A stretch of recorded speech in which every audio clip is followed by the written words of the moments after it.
hormati Ibu Kepala Sekolah, yang saya hormati Dewan Guru. Terlebih dahulu marilah kita panjatkan puji dan syukur kehadirat Allah Subhanahu wa taala. Salawat dan salam semoga berlimpah curah atas Nabi besar Nabi Muhammad sallallahu alaihi wasallam, Allah dan keluarganya, sahabat dan tabi'in. Hadirin yang saya hormati, alhamdulillah pada kesempatan hari ini kita bisa berkumpul bertatap wajah dalam acara presentasi pemahaman dan penerapan pengalaman budaya positif,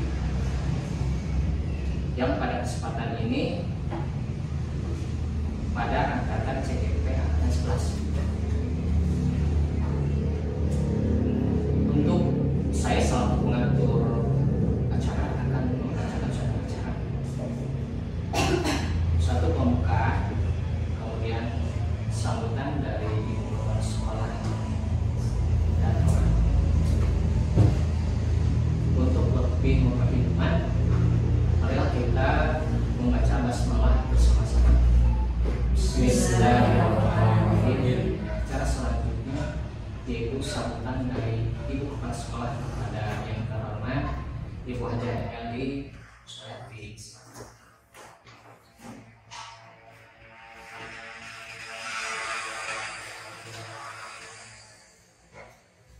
Bismillahirrahmanirrahim. Assalamualaikum warahmatullahi wabarakatuh. Waalaikumsalam warahmatullahi wabarakatuh. Alhamdulillahirabbil alamin. Puji serta syukur kita panjatkan kehadirat Allah Subhanahu wa taala.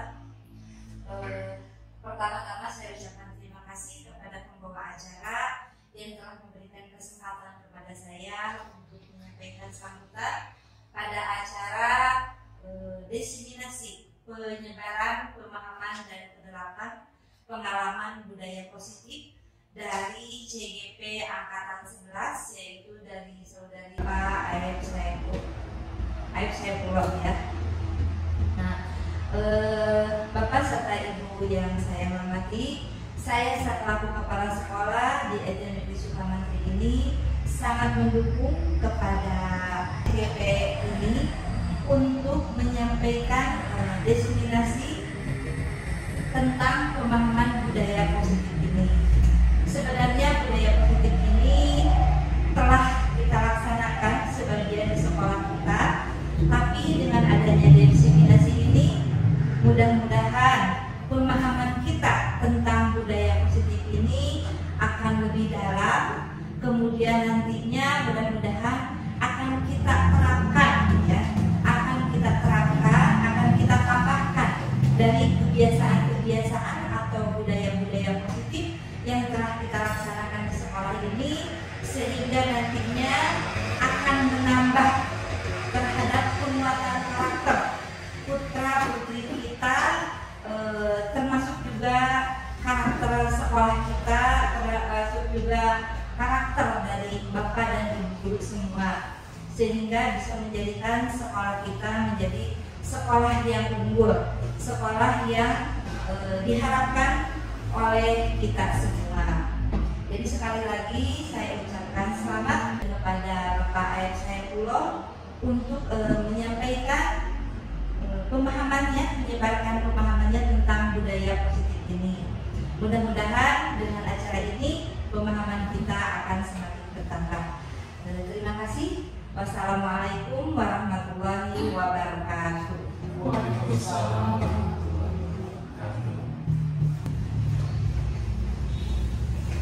Terima kasih pada ibu kepala sekolah.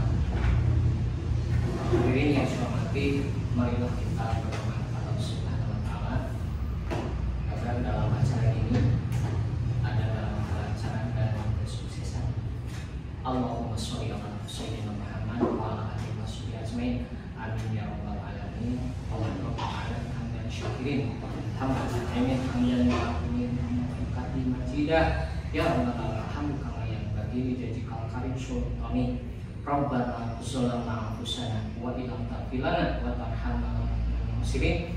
Rabbana la tuzigh qulubana ba'da idh hadaytana wa hab lana min ladunka rahmah innaka antal wahhab. Rabbana atina fid dunya hasanah wa fil akhirati hasanah wa qina azabannar. Subhana rabbika rabbil izzati amma yasifun. Wassalamu ala mursalin walhamdulillahi rabbil alamin. Nasal kejawah Al-Fatihah.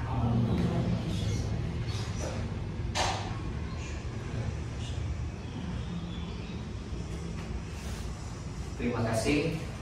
Untuk selanjutnya acara akan kami serahkan kepada Bapak MC Pulau atas nama pengatur acara.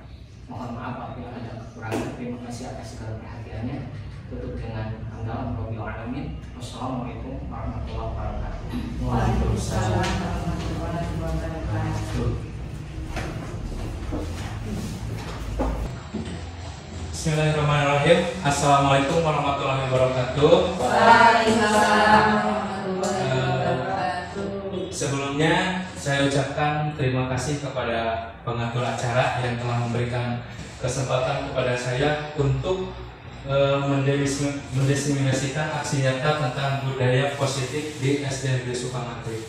Tidak lupa saya ucapkan terima kasih juga kepada Ibu Hajah Eli Solihat SPD selaku Kepala Sekolah pimpinan di SD Negeri Sukamantri, juga kepada rekan-rekan guru semua, Bapak Ibu yang sudah meluangkan waktunya untuk bisa mengikuti acara diseminasi tentang budaya positif. Baik, langsung saja. Sebelumnya saya melakukan diseminasi ini adalah salah satu untuk memenuhi tugas saya di CGP Angkatan 11 Kabupaten Tasikmalaya, di mana pada kesempatan kali ini saya harus menyampaikan pengalaman pembelajaran saya di CGP tentang budaya positif. Nah, sebelum ke materi inti, di sini saya punya yuk senyum dulu selama 30 detik. Karena di jam-jam rawan seperti ini pasti fokus kita sudah mulai buyar. Jadi kita senyum dulu selama 30 detik. Boleh? Boleh. Silakan senyum 1 2 3 30 detik. Nah, biar lebih asik selama 30 detik kita hitung. Saya mohon Bapak Ibu berdiri semua. Berdiri. Silakan berdiri. Kemudian berhadapan dengan teman sebangkunya, berhadapan silakan. Wah, ibu nggak ada temannya, ibu bisa lihat yang lain, berhadapan dengan teman-temannya, tatap matanya, kasih senyum yang lebar, giginya dibuka, kasih senyum yang lebar. Silakan. Dimulai 30, silakan. 30 detik, tatap mata, jangan bibir ya, nanti bisa tersenyum, tertawa terbahak-bahak. Tatap matanya, kasih gigi, senyum, lebar. Silakan. Tatap matanya. Iya, baik, terima kasih, silakan.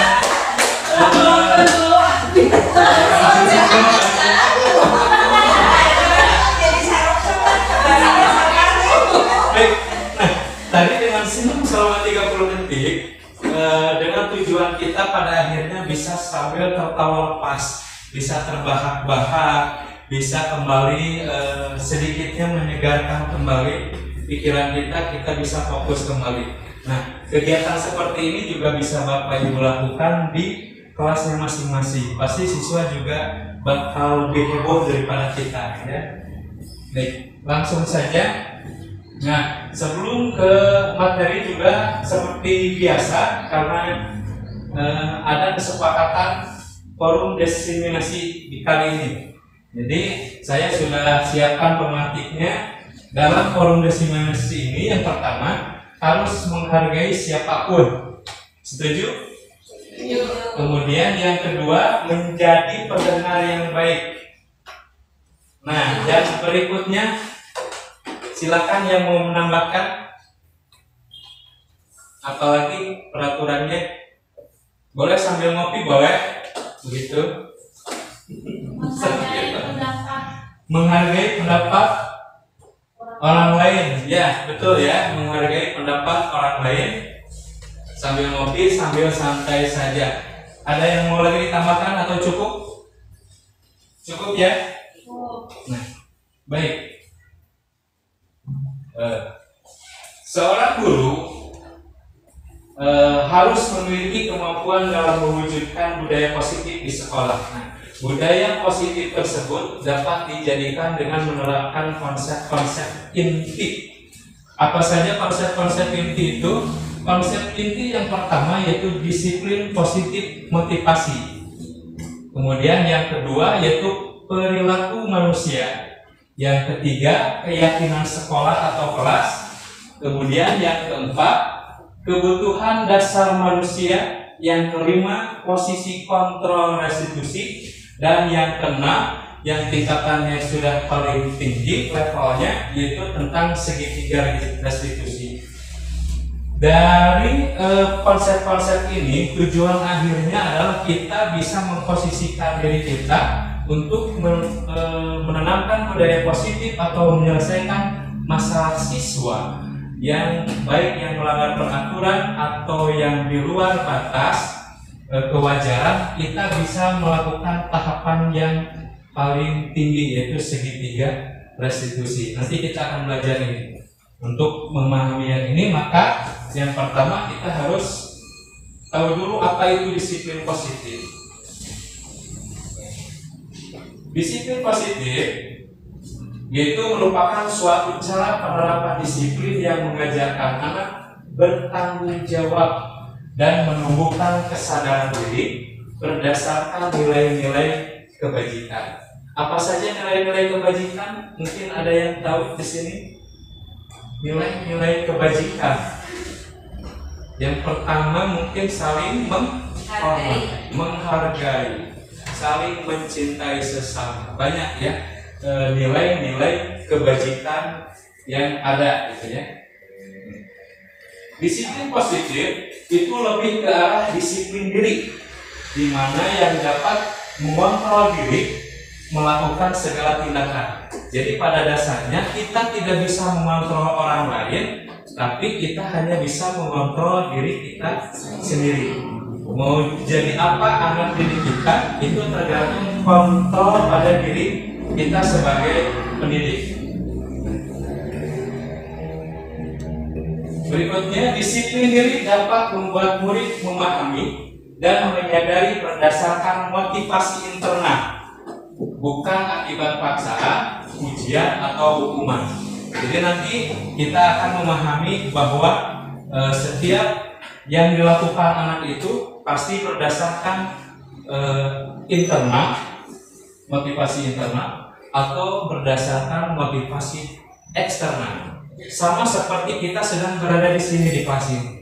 Ketika kita mengikuti diseminasi tentang budaya positif ini, maka ada dua kemungkinan. Satu, secara motivasi internal, yang kedua secara eksternal.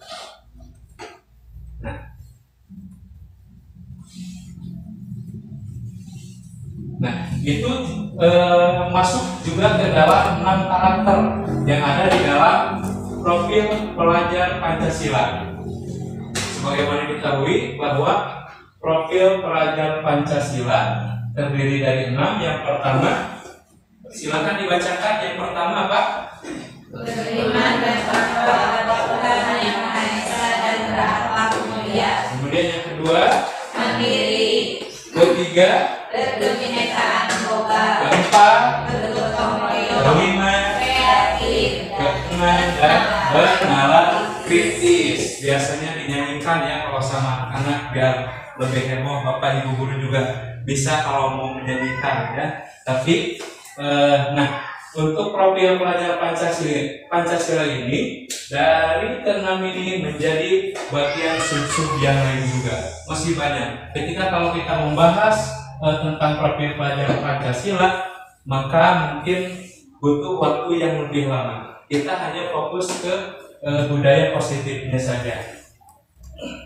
Baik, seperti tadi bahwa motivasi perilaku manusia itu ada dua, berdasarkan intrinsik atau ekstrinsik, internal atau eksternal. Sama seperti Bapak Ibu di sini. Bapak Ibu ada di sini, Bapak Ibu bisa menjawabnya sendiri. Apakah Bapak hadir di sini mengikuti diseminasi ini untuk menghindari ketidaknyamanan atau hukuman, atau untuk mendapatkan imbalan atau penghargaan dari orang lain, atau yang ketiga untuk menjadi orang yang mereka inginkan dan menghargai diri sendiri dengan nilai-nilai yang mereka percaya. Bapak Ibu bisa bertanya dalam hati, bertanya kepada diri sendiri, ketika hadir di sini mengikuti diseminasi ini, ada dua faktor. Yang dua ini faktor eksternal, yang ketiga faktor internal. Sama ketika kita menerapkan ke anak-anak. Ketika kita hanya untuk menghindari ketidaknyamanan. Saya malu kalau tidak mengikuti diseminasi ini oleh teman-teman. Itu adalah faktor eksternal. Bukan berdasarkan dari dirinya sendiri bahwa saya ingin mengikuti kegiatan atau acara, atau bisa takut karena hukuman. Kalau saya tidak mengikuti diseminasi ini takut dihukum oleh ibu kepala misalkan. Nah itu juga sama, ya. Itu juga bentuk motivasi perilaku manusia. Ada dua. Yang dua adalah eksternal dan yang ketiga adalah internal. Kita bagaimana bisa setiap melakukan kegiatan itu, siswa itu bisa posisinya di yang ke level 3 ini. Level 1, level 2 bukan buruk. Level 3 sudah tentu bagus, tapi bukan berarti ini buruk, ya. Nah, di sini kita akan bagaimana caranya supaya anak berada di posisi level 3 sama ketika kita mempertanyakan kepada diri kita sendiri.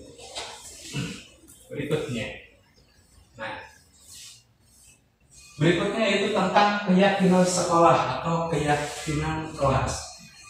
Sebagaimana telah kita lakukan di awal tahun pembelajaran baru, bahwa kita telah melaksanakan keyakinan sekolah atau keyakinan kelas.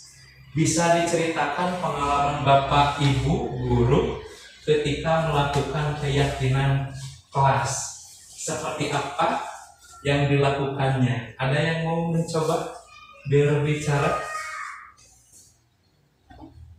Baik, keyakinan kelas seperti yang telah Bapak Ibu laksanakan, mungkin kita memberikan secara teknis atau mengajak anak-anak untuk melakukan keyakinannya mereka yang untuk dijalankan bersama-sama. Terus kenapa keyakinan sekolah, tidak peraturan sekolah? Itu. Apa sih bedanya keyakinan sekolah dengan peraturan sekolah? Contoh, peraturan sekolah dulu kita pernah membaca bahwa ada dilarang membuang sampah sembarangan. Itu peraturan sekolah. Tapi kalau di keyakinan kelas, kita rubah bahasanya menjadi bahasa yang lebih universal, yang lebih bisa dipahami oleh anak. Anak kadang menulisnya bukan dilarang membuang sampah, tapi buanglah sampah pada tempatnya. Itu. Kenapa seperti itu? Karena keyakinan kelas itu, keyakinan sekolah harus dibuat berdasarkan kalimat positif. Jangan ada kalimat negatif. Jangan membuang sampah sembarangan. Nah, itu tidak boleh. Kita harus menggantinya dengan tulisan buanglah sampah pada tempatnya. Kenapa harus kalimat positif, tidak kalimat negatif? Karena ketika kita menuliskan kalimat negatif, kata jangannya itu anak lepas, hilang. Jangan buang sampah sembarangan. Yang diingat itu hanya buang sampah sembarangan. Contoh, kita di sini saya akan perintahkan Bapak Ibu untuk detik ini juga jangan memikirkan gajah. Maka di kepala Bapak Ibu akan ada bentuk gajah seperti itu. Padahal saya sudah melarangnya, jangan memikirkan gajah, tapi ada bayangan. Jangannya itu hilang, tapi gajahnya datang. Sama seperti kita membuat keyakinan sekolah atau keyakinan kelas. Lalu peran guru dalam mewujudkan terbentuk keyakinan sekolah atau kelas dengan adanya kesepakatan antara guru dan murid. Jadi kita memfasilitasi setiap siswa untuk menyampaikan pendapatnya, untuk menyampaikan idenya, mau seperti apa kelas kita, mau bagaimana suasana kelas kita. Di sana kita berperan sebagai fasilitator, ya, dan kemudian membuat kalimat-kalimat negatif tadi menjadi kalimat positif. Kalimat positif itu tentu sebetulnya tidak semudah itu ketika kita kalimat negatif digantikan dengan kalimat positif. Tidak semudah itu. Bapak Ibu bisa mengumpulkannya dulu kalimat-kalimat itu, kita bisa rumuskan kalimat positif yang seharusnya seperti apa. Jadi tidak harus selesai pada saat itu ketika membuat keyakinan kelas. Nah, keyakinan sekolah atau kelas berupa pernyataan-pernyataan universal yang mudah diingat dan dipahami dan harus diterapkan di lingkungan sekolah. Ketika kita sudah menciptakan keyakinan sekolah, kita lebih mudah untuk mengontrol siswa. Kalau peraturannya misalkan anak menuliskan jangan membuang sampah sembarangan. Ketika ada anak membuang sampah sembarangan, kita bisa ingatkan langsung tentang apa keyakinan yang telah mereka buat. Jadi kita tidak berusaha capek-capek memberi nasihat ataupun lebih jauh memarahi. Sudah tidak zamannya lagi. Jadi sudah ada keyakinan kelas. Apa yang sudah kamu langgar misalkan untuk siswa.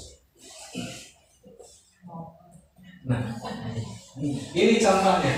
Contoh keyakinan kelas atau sekolah yang sudah dibuat di sekolah kita di SDN Sukamantri. Saya lihat di tiap kelas sudah ada dan saya sudah merangkumnya. Yang pertama yang sering muncul itu adalah menjaga kebersihan. Tapi di kalimat anak itu misalkan harus patuh atau taat terhadap jadwal piket. Di anak kalimatnya bermacam-macam.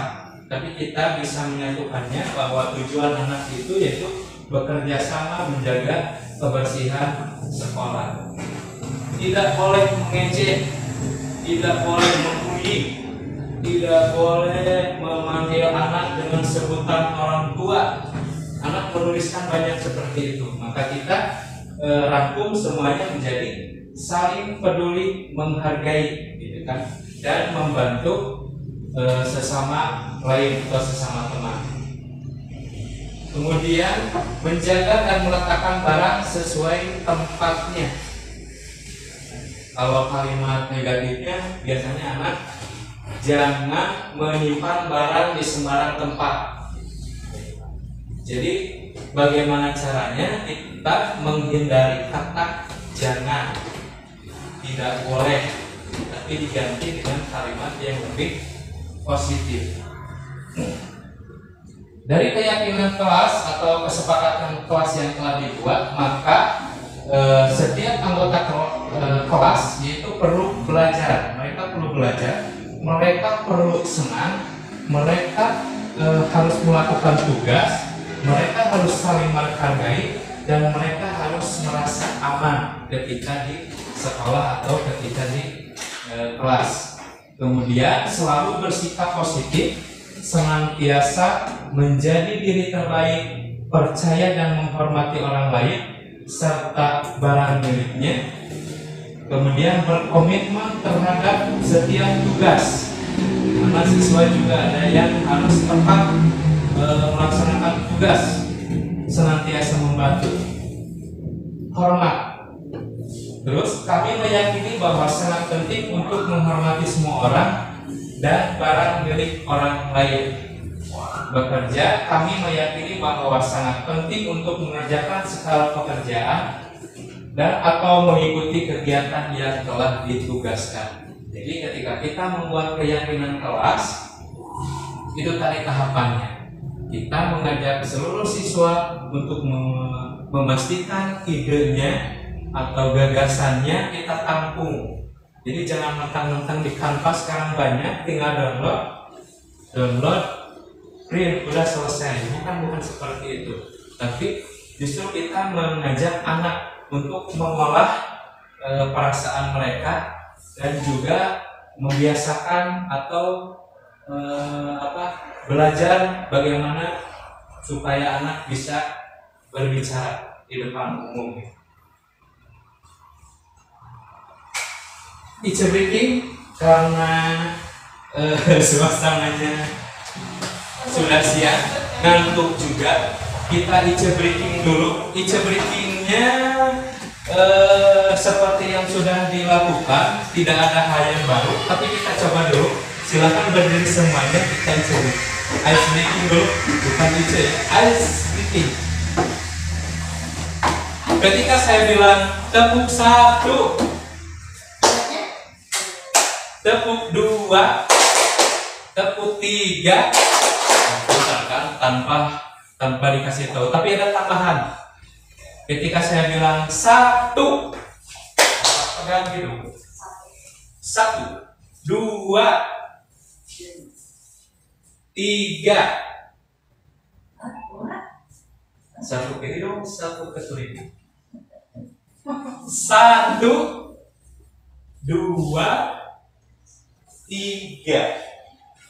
Siap?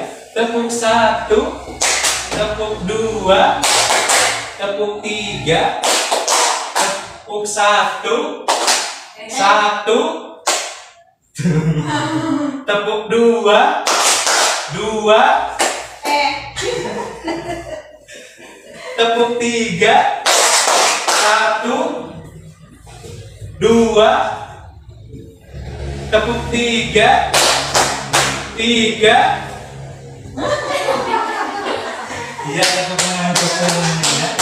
Itu salah satu permainan atau ice breaking untuk melatih fokus anak. Jadi kan tadi ketika tepuk 1 ada yang gitu, ada yang pegang gitu. Tapi kalau anak fokus itu tidak akan salah. Ya. Terima kasih.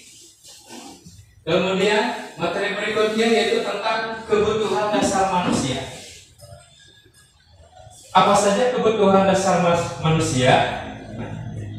Ketika seseorang murid melakukan suatu perbuatan yang bertentangan dengan nilai-nilai kebajikan atau melanggar peraturan, sebenarnya dikarenakan mereka gagal memenuhi kebutuhan dasar mereka. Jadi ketika anak melanggar peraturan, melakukan hal yang bertentangan, mereka itu punya alasan. Tidak semerta-merta itu ngegeluyur, tapi punya alasannya kenapa mereka melakukan kesalahan. Baik, kebutuhan dasar manusia terdiri dari bertahan hidup, kemudian kasih sayang dan rasa diterima, penguasaan, kebebasan, dan kesenangan. Ini adalah kebutuhan dasar manusia. Bertahan hidup sama seperti contoh kecilnya adalah keluarga kita. Keluarga kita kalau ingin bertahan terpenuhi kebutuhannya, maka pertama bertahan hidup, sandang pangan papan, kasih sayang, penguasa, kemudian kebebasan dan kesenangan. Nah, untuk lebih memahaminya, ada studi kasus.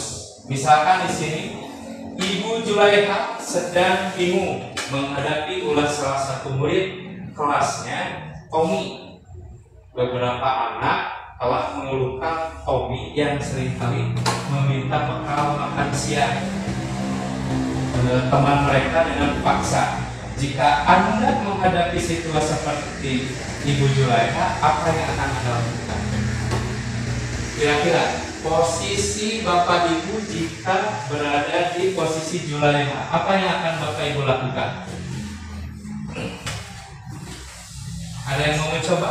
Kira-kira pada di kumaha lamun aya siswa ngerebut makanan temannya dipaksa.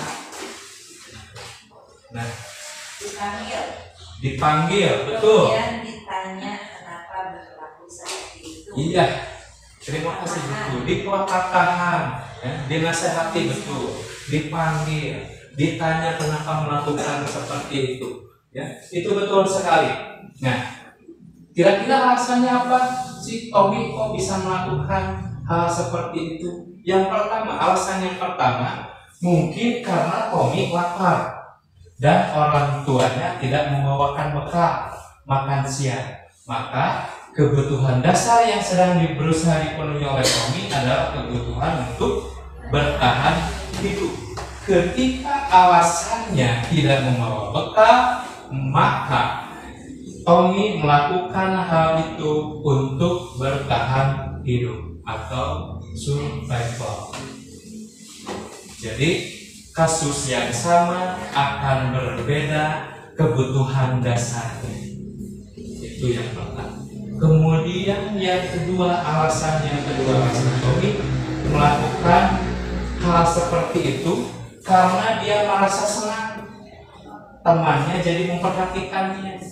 Jadi supaya diperhatikan oleh teman ternyata karena bekal sudah dikasih, uang jajan sudah dikasih.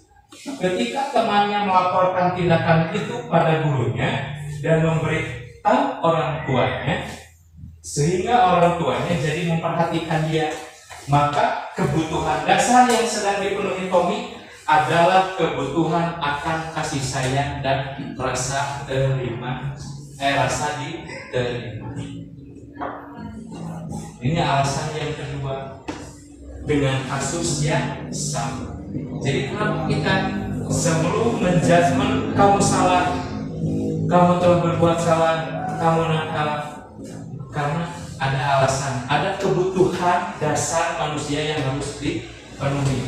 Yang pertama tadi yaitu tentang bertahan hidup, kemudian yang kedua yaitu butuh kasih sayang dan rasa diterima. Kemudian alasan yang ketiga, kenapa Tommy melakukan hal seperti itu? Karena temannya jadi takut dengan dia dan menuruti keinginannya. Nah, kalau alasannya seperti ini, maka sebetulnya Tommy sedang berusaha memenuhi kebutuhan dasarnya akan kekuasaan. Sama seperti kita, bahwa kebutuhan dasar ini, kebutuhan dasar manusia ini tidak hanya ada di anak, tapi di kita juga sebagai pendidik. Baik, berikutnya, alasan berikutnya kenapa Tommy melakukan hal itu, karena dia merasa bosan dengan bekal makanan yang dibawakan ibunya dari rumah. Karena ibunya selalu membawakan bekal yang sama. Oleh karena itu, dia ingin mencoba makanan teman-temannya yang beraneka ragam. Maka Tommy sedang berusaha memenuhi kebutuhannya akan kebebasan. Karena tidak sedikit banyak orang tua yang melarang anaknya jangan jajan sembarangan, logika dibekal. Dampaknya apa? Dampaknya ini. Ini adalah salah satu dampak. Meskipun orang tua tujuan itu benar, karena untuk menjaga kesehatannya, karena untuk menjaga pola makannya, tapi kebutuhan dasar manusia ada salah satunya yaitu tentang kebebasan.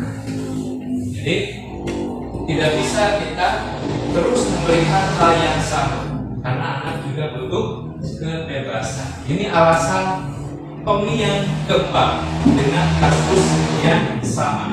Kemudian alasan Tommy yang kelima, karena Tommy melakukannya karena iseng saja. Ayo iseng ngumpul buat tembak. Dan dia menikmati ekspresi wajah teman-temannya yang kesel, resep ningali bola teman-temannya, wah marah gitu kan, resep karena diambil makanannya. Dan menurut dia ekspresi teman-temannya itu lucu seseria. Yang diambil makanannya mereka nangis, mereka meronta-ronta, dia tersenyum-senyum seseria, tertawa terbahak-bahak karena melihat temannya lucu, gitu kan? Maka berarti Tommy sedang berusaha memenuhi kebutuhannya akan kesenangan. Itu adalah tadi tentang alasan Tommy, 5 alasan Tommy untuk memenuhi kebutuhan dasar manusianya dari kasus yang sama. Kita juga sebagai guru punya 5 dasar kebutuhan ini. Kebutuhan akan bertahan hidup, kebutuhan akan kasih sayang dan rasa diterima, kebutuhan akan penguasaan, kebebasan dan kesenangan. Ketika kelima kebutuhan dasar ini terpenuhi, maka kita akan merasa bahagia, akan merasa tenang ketika berada di tempat manapun. Kalau salah satu saja kita hilangkan, kita punya 5, hebat kita punya 4, hilangkan salah satu, kita tidak bisa bertahan hidup. Pasti tempat ini akan ditinggal. Berikutnya, kita semua punya, bertahan hidup punya, kasih sayang punya, penguasaan punya, kebebasan punya, tapi kita tidak senang di sini. Salah satu aja kebutuhan dasar tidak terpenuhi, maka akan berbeda cerita. Ini tentang kebutuhan dasar manusia. Dan begitu Bapak Ibu, dengan kasus yang sama, kita harus mendiagnosa dulu apa sih kebutuhan dasar yang ingin dipenuhi oleh anak yang melanggar peraturan tadi. Nah, kemudian setelah kita mengetahui kebutuhan dasar, setelah kita mengetahui apa itu alasan dari siswa tadi melakukan kesalahannya atau berbuat tidak baik, maka kita berada di posisi kontrol yang mana. Kita hilangkan dulu restitusinya. Posisi kontrol. Kita bayangkan kejadian kita sebelum-sebelumnya, ada di posisi manakah kita sebenarnya sebagai pendidik. Posisi kontrol itu ada 5. 1, guru sebagai penghukum. Kemudian guru sebagai pembuat merasa bersalah. Yang ketiga, guru sebagai teman. Dan yang keempat, guru sebagai pemantau. Dan yang kelima, guru sebagai manajer. Kenapa di sini ada 5 posisi kontrol restitusi? Ketika ibu bapak sudah bisa berada di level 5, manajer, maka ibu bapak guru sudah bisa melaksanakan restitusi. Contoh yang pertama, guru sebagai penghukum. Kita ambil satu kasus, misalkan kita memberikan tugas kepada siswa, yaitu anak-anak tolong buatkan presentasi misalkan tentang siklus air. Nanti minggu depan dikumpulkan. Contoh, ketika pelajaran berlangsung, sebut saja dia Mia, jangan Mawar, Mia, sebut saja dia Mia. Pada hari pengumpulan tugas presentasi, si Mia tidak mengerjakan tugas. Apa yang akan Bapak Ibu lakukan? Kira-kira diberi hukuman, menanyakan dulu alasannya, diberikan hukuman. Ya, betul sekali itu jawabannya. Ketika kita langsung menghukum, maka nada kita tadi akan naik, maka akan sedikit melotot bahkan sampai keluar. Itu adalah guru sebagai penghukum. Kita tidak menanyakan dulu alasan kenapa dia tidak mengerjakan tugas presentasi.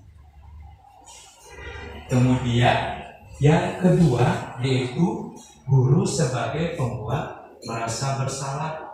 Contoh, masih kasusnya misalkan, dia kenapa tidak mengerjakan tugas? Kita bicaranya, ayolah Mia, ibu kecewa nih, bapak kecewa. Kenapa Mia tidak mengerjakan tugas presentasi dengan tepat waktu? Nah, itu adalah pembuat merasa bersalah. Kenapa? Pembuat merasa bersalah, si anak tidak akan mengeluarkan pendapatnya. Kenapa dia tidak melaksanakan tugas itu? Jadi dia akan merasa bahwa dirinya menjadi orang yang salah, menjadi orang yang tidak berguna. Biasanya pembuat merasa bersalah. Kemudian tadi yang penghukum. Yang penghukum itu bagus secara jangka pendek, tapi akan merusak secara jangka panjang. Ketika Bapak Ibu menghukum anak, misalkan kamu kerjakan ini sekarang misalkan, atau kamu tidak boleh mengikuti pelajaran, kamu diam di sana, gitu kan? Diam di belakang atau diam di depan. Itu guru sebagai penghukum. Secara jangka pendek itu akan merubah sifat anak. Saya tidak akan melakukan kesalahan yang sama karena takut berdirikan di depan kelas atau di luar kelas atau di pojok kelas atau dan lain sebagainya. Ketika anak sudah berpikir seperti itu, maka anak tersebut bertanggung jawab atau melaksanakan tugas karena faktor eksternal, karena takut dihukum, bukan atas dasar kesadarannya. Dampaknya ketika jangka panjang anak tidak mau lagi belajar tentang materi itu, atau lebih jauhnya malas ke sekolah. Ke sekolah saja sudah malas, apalagi belajar. Contoh, kalau di rumah Bapak Ibu ingin anaknya menjadi yang terbaik, anak Ibu disuruh les musik misalkan, taruh les musik. Ketika disuruh les musik, maka misalkan si anak tidak menyukai musik, tapi kita ancam, misalkan mau dikasih jajan, tidak akan dikasih jajan kalau tidak ikut les, hukumannya tidak dikasih jajan. Karena anak takut, dia akan ikut les. Karena ikut lesnya itu karena dorongan dari eksternal, bukan dari internal.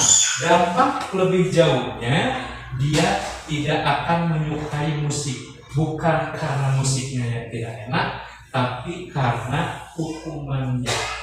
Karena tadi sudah disampaikan bahwa manusia butuh kebebasan.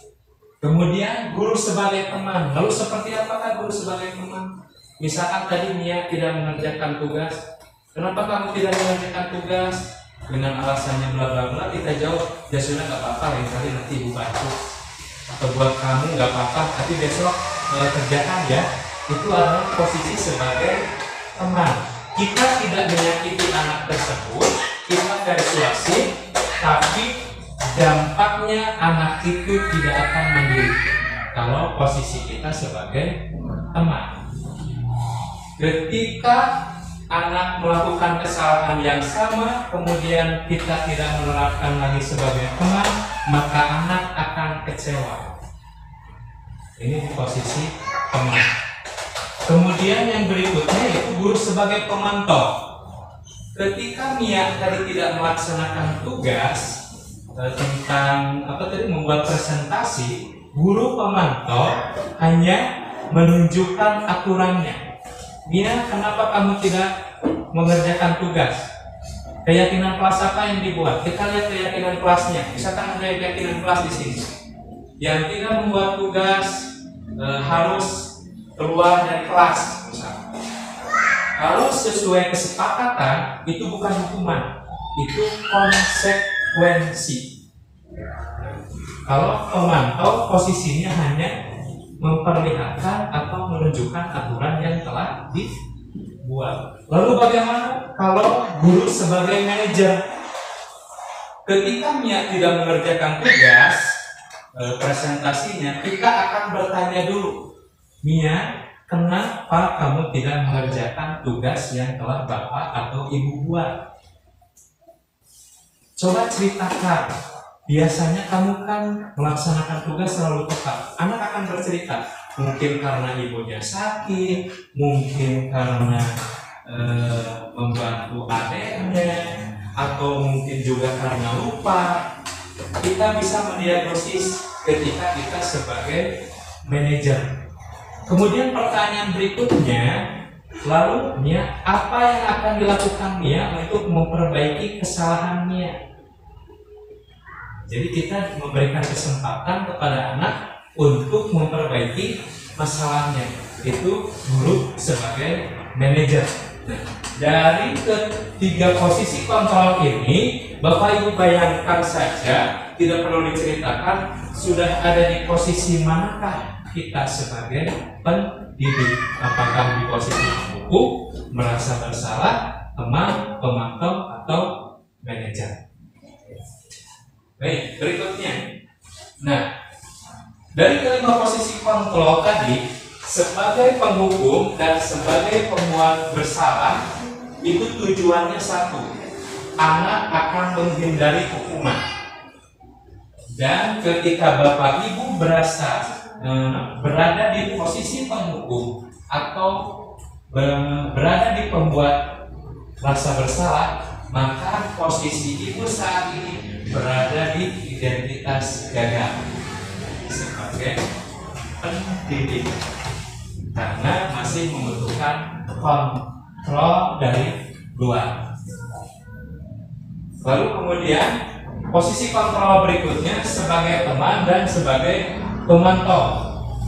Nah, identitas yang kedua, kalau posisi Bapak Ibu sebagai teman, sebagai pemantau, maka identitas berhasil. Sukses Bapak Ibu sebagai pendidik.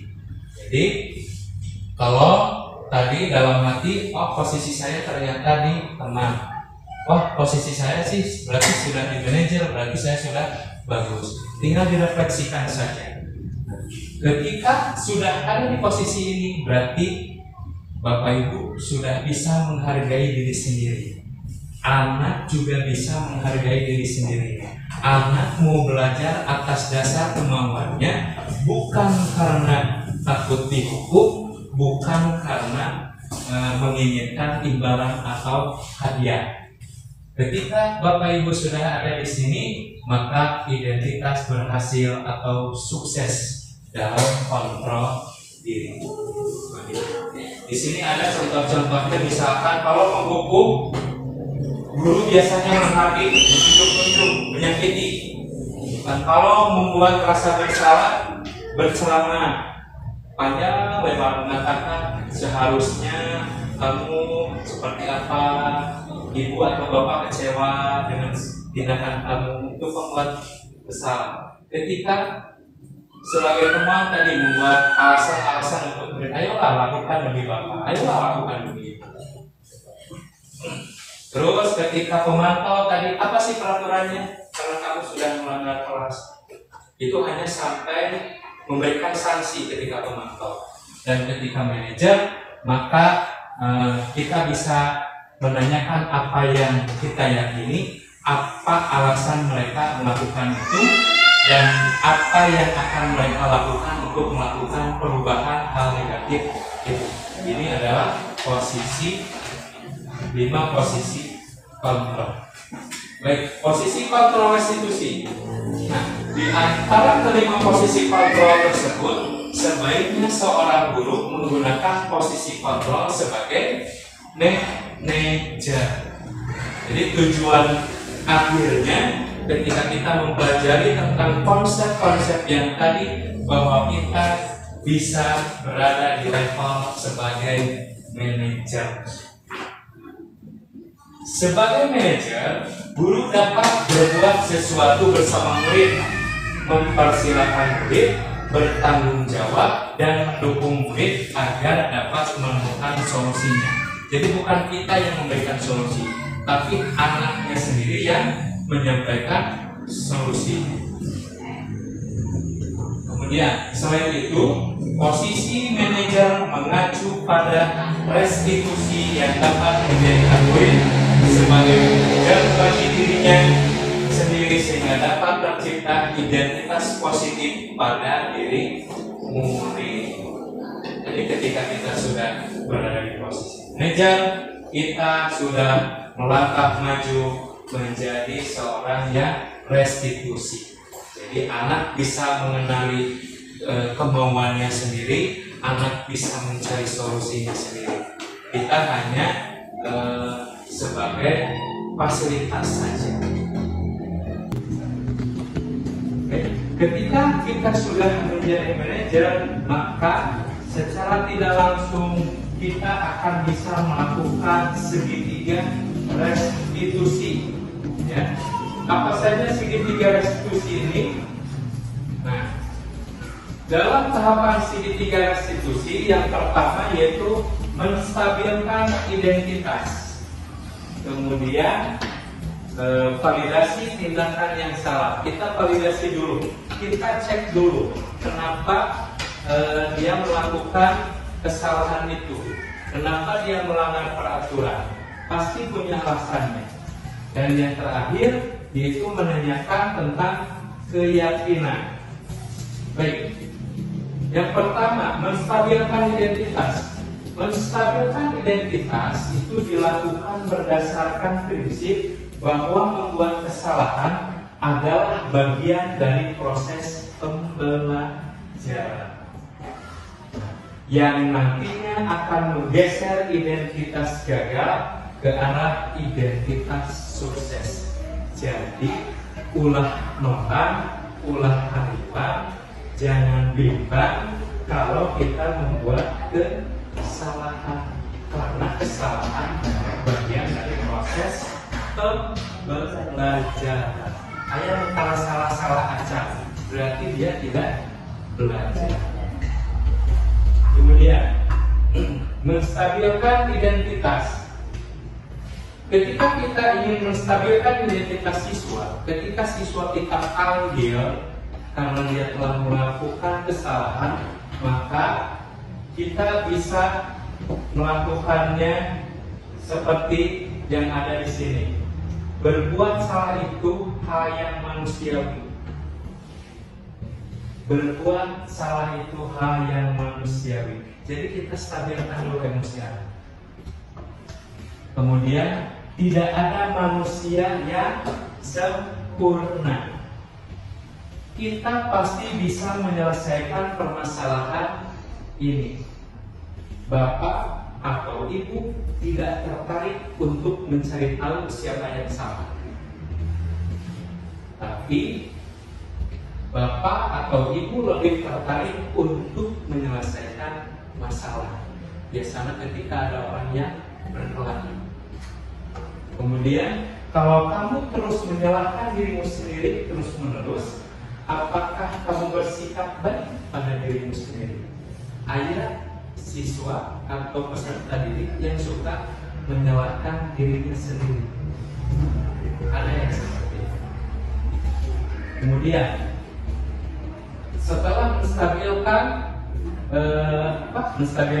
identitas, kemudian validasi tindakan yang salah. Posisi kita beranjak ke memvalidasi tindakan yang salah. Validasi tindakan yang salah dilakukan berdasarkan prinsip bahwa setiap perilaku berupaya memenuhi suatu kebutuhan tertentu, sehingga guru atau orang tua akan bergeser dari pemikiran stimulus respon menjadi proaktif, serta akan lebih mengenali dan mengetahui dan mengakui kebutuhan murid atau anak. Jadi bakal hilang stimulus respon ketika kita melakukan segitiga restitusi. Mau ayah hukuman, mual aja hadiah. Yang ada hanya apresiasi. Itu pun sewajarnya. Jadi tidak memberikan apresiasi secara terus-menerus. Bisa-bisa anak bosan. Kemudian, nah, bagaimana cara validasi tindakan yang salah? Misalnya, kalimat yang pertama, kamu pasti punya alasan mengapa melakukannya. Kembali lagi ke kasus yang tadi, kita bertanya alasan kenapa dia melakukannya. Terus kita bisa bertanya lagi, apa yang penting bagi kamu? Apa yang penting ketika kamu melakukan itu? Kamu boleh tetap berusaha menjaga sikap itu, tapi tambahkan sikap yang lain yang baru. Kita akui dulu sikap anak yang pertama, kita tambahkan sikap berikutnya. Kemudian, maukah kamu belajar cara lain untuk mendapatkan yang kamu butuhkan, tanpa harus mengukur. Jadi kita memberikan berbagai pilihan, atau anak bisa juga menyampaikan pilihannya sendiri. Kemudian menanyakan keyakinan. Menanyakan keyakinan dilakukan dengan memberi pertanyaan-pertanyaan bermakna kepada murid atau anak untuk memunculkan motivasi secara intrinsik, sehingga mampu mengaitkan keyakinannya dengan tindakan yang salah. Intrinsik berarti dari dalam, internal. Apa saja? Misalkan, apa nilai yang kita percaya di sekolah kita? Setelah anak melakukan kesalahan, setelah anak mengakui kesalahannya, setelah anak siap untuk menebus kesalahannya misalkan, atau memperbaiki kesalahannya, maka kita bisa menanyakan nilai-nilai yang ada di sini. Kelas yang ideal itu seperti apa? Kamu ingin menjadi anak yang seperti apa? Apa yang kamu rasakan ketika kamu melakukan itu? Nah, ini adalah menanyakan keyakinan. Nah, dari tahapan itu, maka kembali lagi bahwa untuk mencapai segitiga restitusi, seorang guru yang baik harus memiliki kemampuan dalam mewujudkan budaya positif di sekolah. Budaya positif tersebut dapat dijalankan dengan menerapkan konsep-konsep inti seperti disiplin positif, melakukan perilaku manusia, motivasi perilaku manusia, keyakinan sekolah atau kelas, kebutuhan dasar manusia, posisi kontrol restitusi, dan segitiga restitusi. Baik, mungkin hanya itu saja. Ada yang perlu ditanyakan atau cukup? Cukup. Terima kasih. Demikian Ibu. Semoga materi ini dapat menginspirasi. Akhir kata, semoga kita bisa bergerak, lekas bergerak, dan mari menggerakkan. Terima kasih. Assalamualaikum.